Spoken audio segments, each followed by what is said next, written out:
kia ora. I can see that I'm live. It's just letting me know that I'm live. So I've just done a live feed on Facebook. I'm just going to continue on. I'll do a live feed here on YouTube and then put that onto my page. So I just want to talk about self-worth and the importance of self-love and the importance of whakawātia and grounding again, and the importance of creative healing. So my creative healing video that I posted up previously, I deleted that a little while ago, so I really do need to touch base on the importance of that as well and how that helped me in my recovery from methamphetamine. If you've been watching my other videos, you will see that I had a 10-year addiction to methamphetamine, and I have been clean since January last year, so what's that, 15, 16 months now, and life is really, really cool. I've been asked to do a couple of events this coming month in the end of June, based around my kombucha.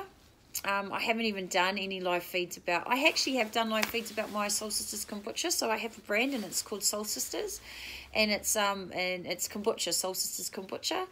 Kombucha is an amazing organic health drink that's been made for over 2,000 years. That is something that I tapped into, and I started making when I started to recover from my addiction, not realizing how important it actually was in my life at that time. The healing that it gave my body through the recovery process has been amazing for me.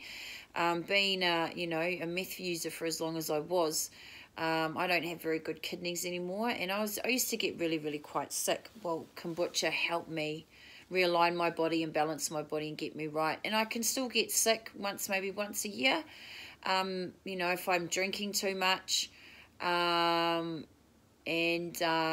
I mean, I don't really drink a lot, but yeah, for me, if I drink too much, which isn't really a lot, I can make myself quite sick. But my kombucha has kept my body in a really, really good, healthy state.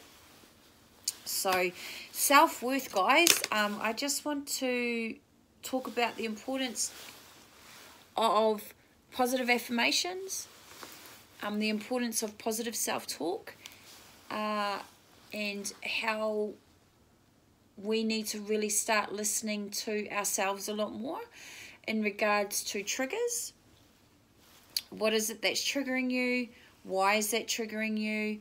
I've been going through a lot in the last couple of weeks in regards to my self-worth. I always had to deal with that part of who I am. I've never been someone that thought a lot of herself, and that was due to my upbringing, being molested as a young girl, being in abusive relationships. In my marriage, I was in a very abusive relationship, and he didn't know how to love someone like me, and let alone love himself. So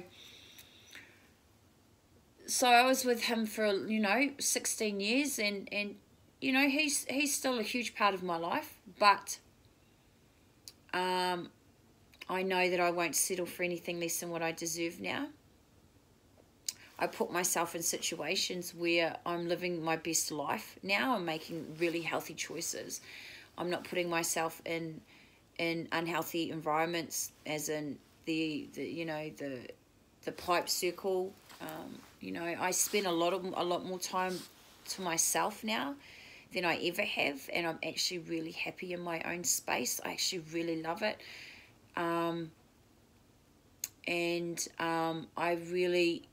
This week I was triggering quite hard in regards to a situation had popped up, and it was about someone in my life who I thought I never really mattered to him, but then I have these moments and I thought I did matter to him, and then realizing I really didn't matter to him was really hard to take this week. And this was my real father. He was never in my life. He's actually staying here at the moment, but he was never in my life I had a stepfather who raised me. His name was Red Trudai, and I adore and love that man. He was a big part of my life, still is. I was very lucky. But growing up as a young kid, I didn't think, and I thought, like, as an adult, and I'm 40 this year, that I had dealt with this stuff with my real father. And something happened this week, and I realised that, shit, I hadn't dealt with it. And I felt like, why wasn't I good enough? Why didn't he love me enough? Those same questions that I had in my relationship, my marriage to my husband, relationships that I had with males and females, friendships that came in and out of my life and made me feel like I just wasn't good enough. And I'm at a point now where and I've realised that it's not about them, it's about me, and the importance to tell myself that I matter, that I am beautiful, that I can be cheeky, I can be sexy, I can be funny, I can be all those things by choice, by what I desire and what I choose to do with myself and what I want in my life. I'm not here to keep everyone else happy, because that's how I lived my life. And that's, I was functioning as an addict at that point as well. So, I mean, you go through all that stuff where you think that you've got yourself together when you don't. And I learned some really hard lessons in that. Creative healing was something that I done to help me through my recovery process, something that I advocate now, something that I'm working towards in our community to try and get these creative workshops up and running. So creative healing is something that people can tap into, and I mean, everyone can tap into it. It's part of who we are. It's part of it. Creativity is something that we all have. It's just finding that space and tapping into that to help you overcome traumas and darkness.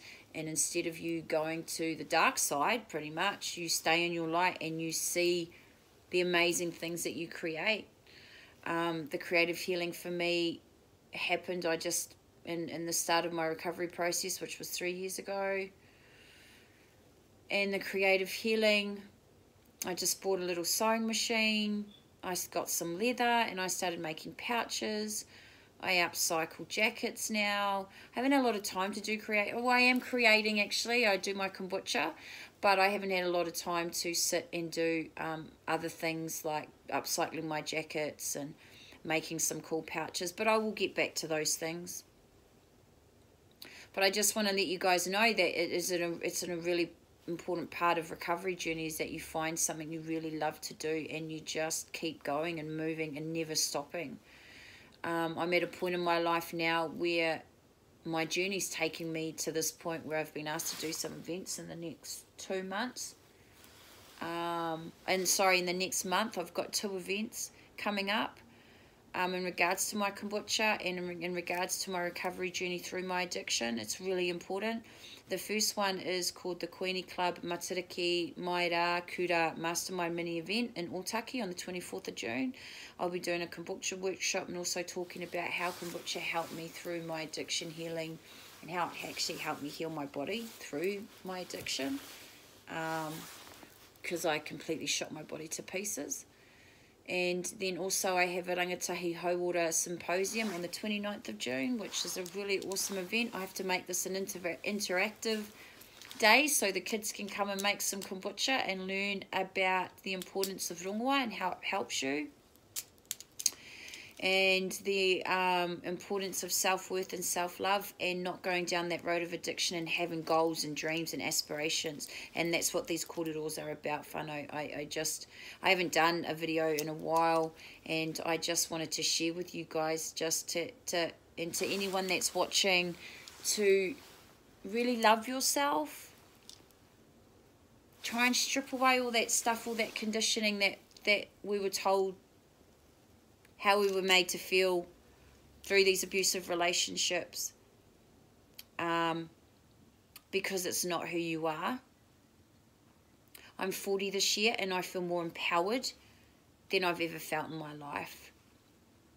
And that is through rongo Māori medicine, creativity, creative healing, through whakawāti, through grounding, and believing in my dreams and wanting to achieve something in my life, and not being a status quo. I did that. I'm a nurse by trade. I was a nurse in Australia for 10 years. But I'll never put myself in an environment that I don't want to be in anymore. It's my rules and my way now. That's what this is about for me.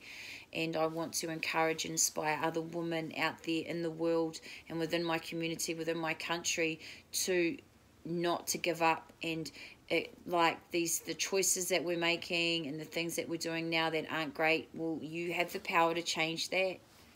It's up to you to step into your light and to love who you are and to start filling yourself with love. I've posted some cool stuff on Facebook. My Facebook page is Renee Mack, if you want to go down there and check it out. My Instagram page, I do a lot of stuff as well, is Renee Mack Lives Here. I always put my quotes and things up there. So if you're interested in my kaupapa, come and check me out. I'd really like to hear from you too. Like, you can send me messages if you want to have a kōrero about your situation, or if you're going through an addiction and you need some ways and strategies to come off. Like, I can help you do that and attain those things. I know that my kaupapa and what I believe in my belief system in my healing pathways works. I know it, and I know it does. And it's not about going into a rehabilitation process. Well, I suppose it is a rehabilitation process, but it's not per se to do with drugs or doctors or anything like that. The power is literally within yourself and the elements around you. Whether you are sitting under a tree, whether you go to the sea, you know, we're surrounded by the gods and goddesses of this world. So we need to ask for their assistance when we need it, and they are there to help you, and they allow you to step into their realm when you ask for it. So yeah, whānau, I think just self-worth and self-love is so important. Just don't forget how beautiful and unique and amazing that you are, no matter what you've been through. You're not alone. Find something that makes your heart sing passionately, creatively, and that could be anything. Like, I just started painting. Like, this is one of my paintings there. These are some other things that I've painted. There's something else. These two are going into an exhibition.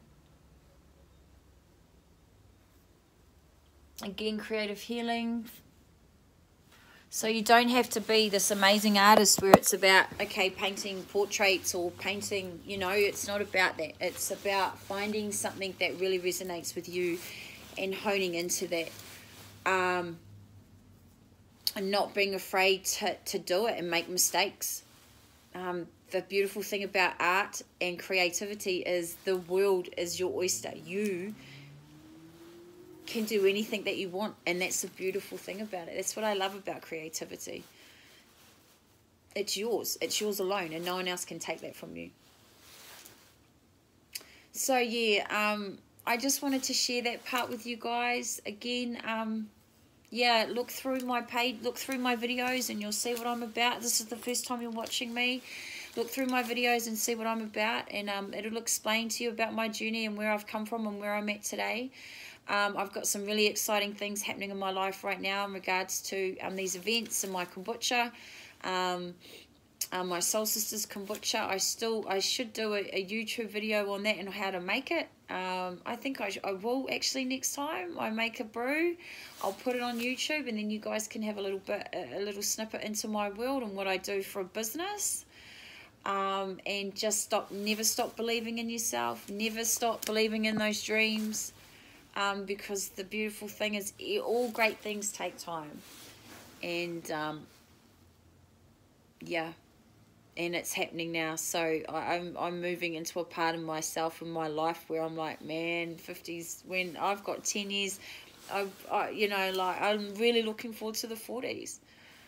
But yeah, I just wanted to share that with you. Keep believing, don't stop.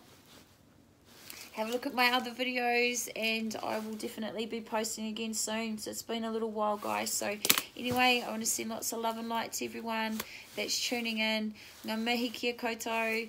I appreciate your time and your space, and yeah, don't stop believing in yourself. Love you first, and the rest will come.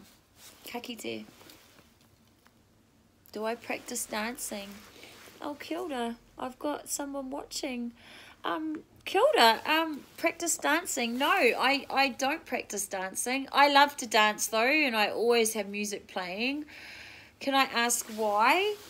Are you saying creatively? Because that's another amazing thing to do creatively, is just to tap into something creative.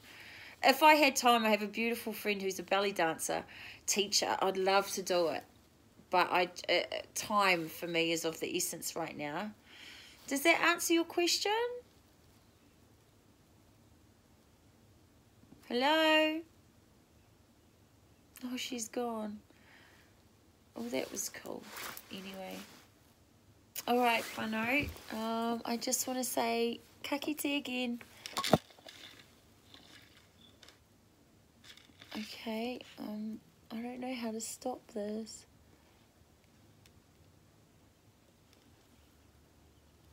Okay, let me sort this out. Ka kite.